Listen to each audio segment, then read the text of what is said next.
fisik ya. Ya, untuk zaman sekarang pertumbuhan fisik mereka ini sangat luar biasa terjadi dengan kesehatan dan semua tindakan medis yang ada. Jadi ketika mereka di masa pertumbuhan mereka secara fisik, mereka dipenuhi dengan vitamin dan semua hal kebutuhan fisik mereka.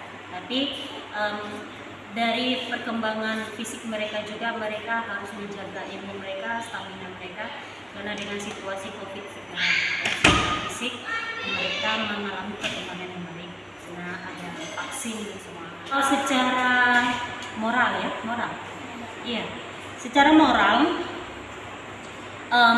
perkembangannya ini agak sedikit menurun karena ini sangat berhubungan dengan HP ya. Mereka moralnya ini sedikit kurang. Jadi sopan santun mereka juga dengan orang tuanya. Contohnya ketika mereka lagi dibutuhkan orang tua mereka membutuhkan pertolongan, tapi ketika mereka asik dengan HP dan mereka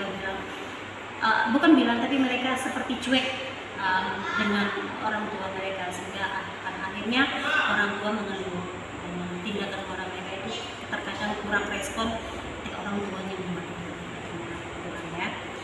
Kalau secara sosial ya, perkembangan sosialnya ini mereka lebih fokus juga dengan HP, sosial mereka kurang ya.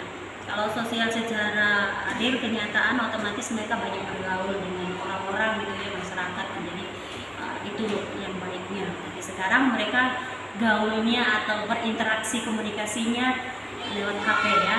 Meskipun mungkin dalam satu rumah mereka komunikasi, tapi itu hanya lewat HP, bukan secara langsung gitu. Dan secara intelektual. Secara intelektualnya mereka karena perkembangan iptek ya, iptek ini ilmu pengetahuan teknologi ini sangat mendukung. HP ini kalau digunakan sebaik mungkin dan mereka dikontrol oleh orang tua mereka atau yang lebih dewasa dari mereka lebih maju perkembangannya karena banyak sekali aplikasi yang digunakan untuk mendukung pendidikan anak di HP ini. Contohnya ruang guru ya.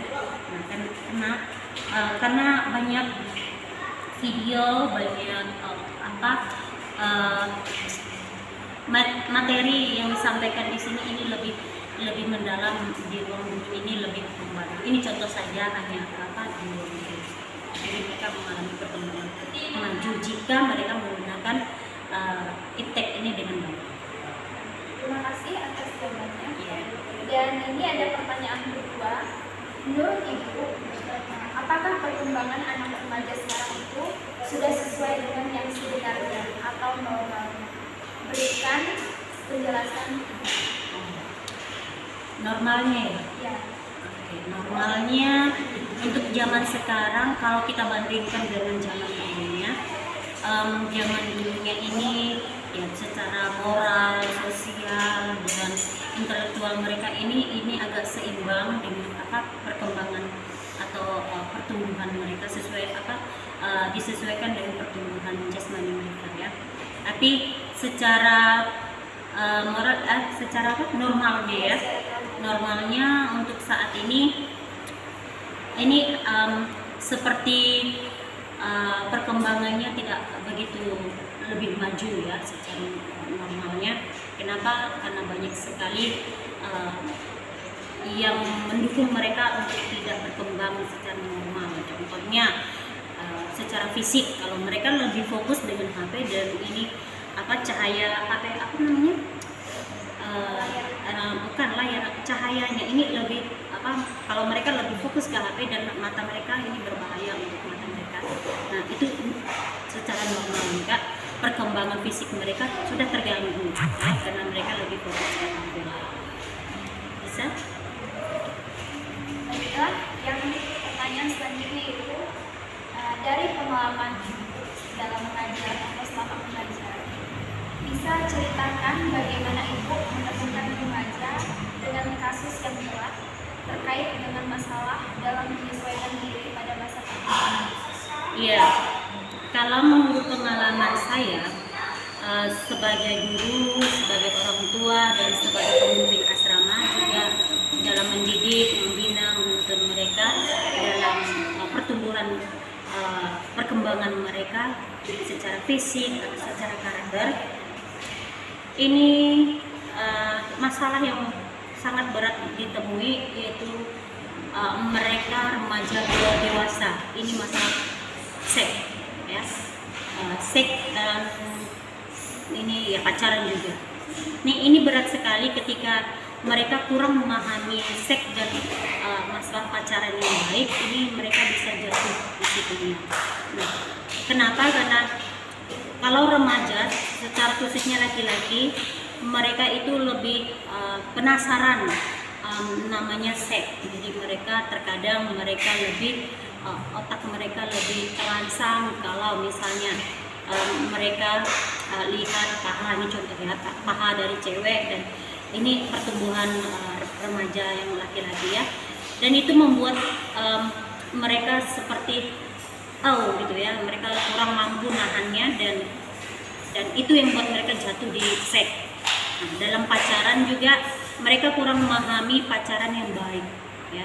Pacaran yang baik menurut mereka kalau romantis itu ciuman, peluk-pelukan, dan tindakan-tindakan yang ya menuju ke seks seperti itu. Itu yang sangat berat bagi saya untuk bisa tolong mereka dalam perkembangan mereka di masa remaja mereka. Pertanyaan selanjutnya yaitu bagaimana ibu menyelesaikan masalah tersebut dan membimbing remaja tersebut memperbaiki diri? Oke. Kalau saya, menurut pengalaman saya juga, saya masuk ke dunia anak tersebut. Contohnya si A yang bermasalah dengan masalah yang berat itu tadi, contohnya di seks dan masa pacaran. Jadi saya seperti konsultasi dengan dia dan membimbing dia, menuntun dia, membina dia sampai dia memahami bahwa hal yang baik dan hal yang tidak baik seks dan pacaran itu.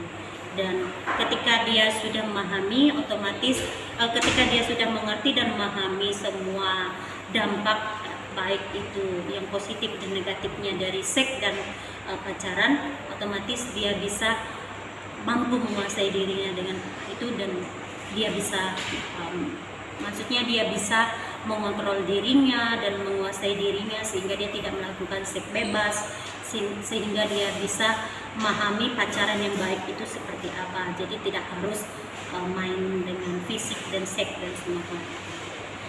Jadi cara saya untuk menolong dia yaitu menuntun dia, membimbing, membina dia. Terima kasih.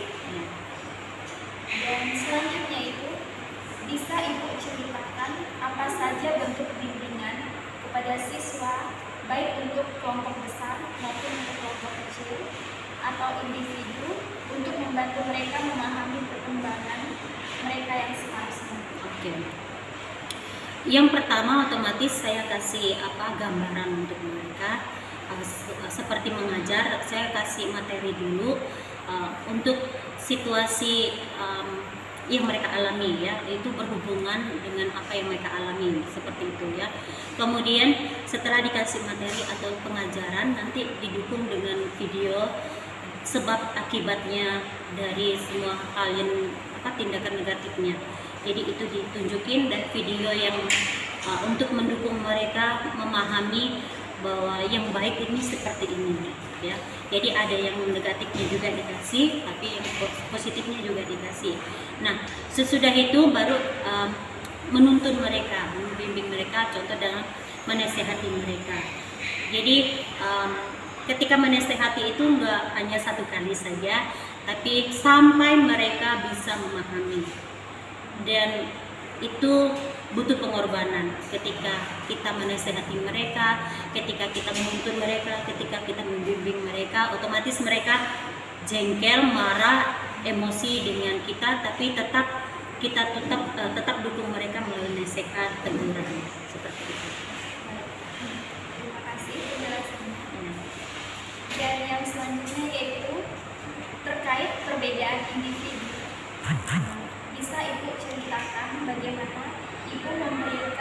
pembelajaran dan proses mendidik dengan siswa yang memiliki perbedaan bakat, minat, kemampuan kognitif, dan latar belakang yang berbeda.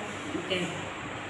Sesuai dengan yang pertanyaan tadi, ya memang guru memang dituntut untuk bisa memahami dan mengerti murid, ya, seperti itu. Tapi sekarang dengan pertanyaan itu, otomatis di lingkungan sekolah, di dalam kelas, ya memang ada anak yang pintar, anak yang sedang, ya, seperti itu, dan ada anak yang kurang juga dalam pembelajaran. Bagaimana caranya supaya guru ini bisa menyampaikan materi dengan baik dan peserta didik bisa mengerti, ya seperti itu kan.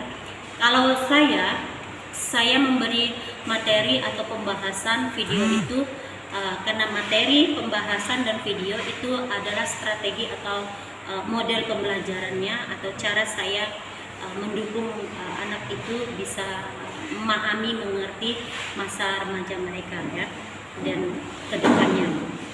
Jadi melalui materi ada anak yang mengerti atau remaja yang mudah mengerti dari materi, dan ada juga yang ketika dikasih materi tapi melalui video mereka mengerti. Nah, jadi ada 3 hal yang saya lakukan: memberikan materi dan kasih video, dan kemudian nanti ada pembahasannya. Dan pertanyaan terakhir yaitu, dengan masalah-masalah tentang siswa yang beraneka ragam, bisa Ibu memberikan tips atau saran untuk kami, para calon guru, bagaimana menghadapi masalah tersebut untuk tetap mampu menjalankan tugas dengan baik? Untuk menjalankan tugas dengan baik ini perlu ditanamkan di dalam pribadi guru itu melakukan hal yang terbaik. Ya, melakukan hal yang terbaik ini ini artinya kita tulus melakukannya dan ikhlas. Nah, untuk bisa kita menjadi guru yang profesional atau guru yang baik dan profesional tidak menuntut anak itu mengerti dan memahami setiap pembelajaran yang diberikan, tapi kita mau bahwa peserta didik itu mereka mendalami pembelajaran mereka. Contohnya dalam materi PAK, ya.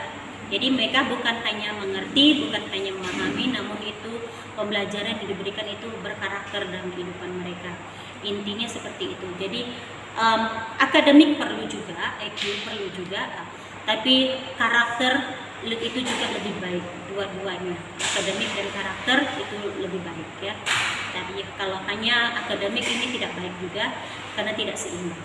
Jadi masukan untuk guru, ya, itu tadi selalu mempunyai hati yang ikhlas, yang tulus dalam melakukan tugas dan tanggung jawab, sehingga ketika ketemu peserta didik yang kenapa dia tidak mengerti pembelajaran yang saya sampaikan, itu tidak membuat kecewa. Kenapa? Karena kita tulus dan ikhlas, ya, mengajar mereka, mendidik mereka.